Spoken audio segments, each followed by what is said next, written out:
First African-American Navy SEAL Master Chief William Goines. Segregation may have kept retired Master Chief William Goines from using public pools, but it didn't stop him from learning to swim and eventually joining the first teams of Navy SEALs. Goines was a junior in high school when he saw a film that depicted Navy frogmen who performed underwater demolition operations during World War II. My fate was sealed right there.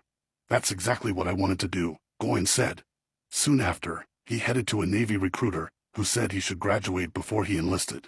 Goines said this was fine because he knew his mother would never let him drop out of school. After receiving his diploma, Goines enlisted in the Navy in 1955. The list of his achievements while serving the country for 32 years includes the Bronze Star, the Navy Commendation Medal, the Meritorious Service Medal, a Combat Action Ribbon and the Presidential Unit Citation. Goines learned to swim, a skill that would be crucial when he joined the Navy, in a nearby creek in the Little Miami River. However, he did remember occasionally traveling with his family to a pool in Hartwell. Goines said he found a more even playing field in the Navy, but race still held many African Americans back. They tracked all African Americans to go into the steward rating, which was waiting on officers, cooking for officers, he said. They tried to track me into that, but I had a guy in my hometown who said, "Whatever you do, don't accept a school for stewards because all you're going to be is a servant for officers." With that advice, Goines took a different path, and he said once he started serving in the Navy, his skills were recognized and rewarded. After being promised training in his dream field of underwater demolition, Goines' plans were changed by his superiors and he was sent to Malta. After 11 months in what he called a paradise, he was sent back to begin the hardest training of his life. Goines began frogman training with 5 Army Rangers, 2 foreign naval officers, 4 U.S. Navy officers and 85 other Navy enlisted men. After 3 weeks, Goines said all the Rangers and one of the foreign officers had dropped out. By the end, he was one of the 13 men left standing, graduating from training in 1957. Then in 1962, President John F. Kennedy had begun to form the first 2 SEAL teams, SEAL Team 1 on the West Coast and SEAL Team 2 on the East Coast. After individual interviews with superiors, Goines was one of 40 men chosen to join SEAL Team 2. He was the only African American on either team. It's worth noting that Fred Tiz Morrison is often also given the honor of being the first African American Navy SEAL.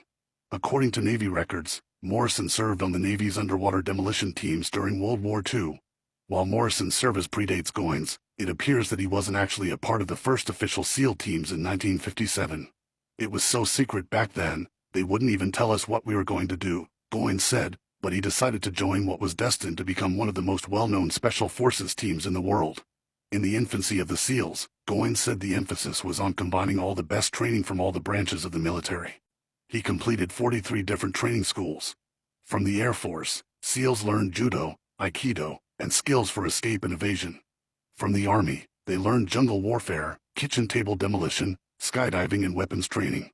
The Marines taught them reconnaissance, how to capture enemies and how to rescue fellow seamen. The Coast Guard showed them how to escape from plane and helicopter crashes over water. SEALs attended the Ranger School, as well. Then, Goines said, the work continued. After attending a school, they returned with their new knowledge and formed lesson plans for their fellow SEALs. Now, Goines said, SEALs have the benefit of learning their skills in-house, but in the early days, they pulled knowledge from wherever they could. I was selected to be one of the first to go into Cuba during the Cuban crisis, Goines said. We were on ships just sailing around the Cuban country waiting to make a landing there. A full-scale invasion never took place, which Goines said he thought was the right choice. I spent 3 tours in Vietnam with SEAL teams. I went twice with platoons, he said. Goines explained SEAL platoons were made up of 14 men but didn't go into the specifics of their missions there. I went one time by myself where I was in charge of gun-carrying Vietnamese. Some of them had deserted from the Viet Cong, he said. All I had around me were Vietnamese and translators. Though fluent in French and Spanish, Goines said the combat situations made it hard to learn Vietnamese. But I did teach some of my Vietnamese interpreters how to speak Spanish so we could talk over the radio and, hopefully, none of the Vietnamese communists could understand Spanish, he said. As Goines was preparing to go on a 4th tour in Vietnam, he was pulled off by his superiors. I was yanked out of the platoon at the last minute because they needed a Spanish-speaking person to go to a different country that spoke Spanish, he said, leaving out the name of the country and any other details about what happened next. During all of his missions, Goines was never seriously injured. However, his doctors have said Agent Orange may be responsible for the prostate cancer he endured. He said he also contracted some diseases in Vietnam. I had a fungus on one of my fingers and they thought they were going to have to take one of my fingers off during my first trip to Vietnam, he said. I was blessed and got back safely from all of those. The worst injury Goins suffered was in the United States. In 1976, he was selected to become part of the Shooting Stars, a U.S. Navy parachute demonstration team. He performed 640 jumps during his 5 years on the team. During one jump in Pennsylvania, he landed wrong on a hill and smashed all the cartilage in his knees.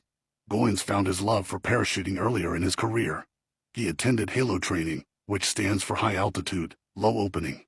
He said in those days there was a lot of experimentation.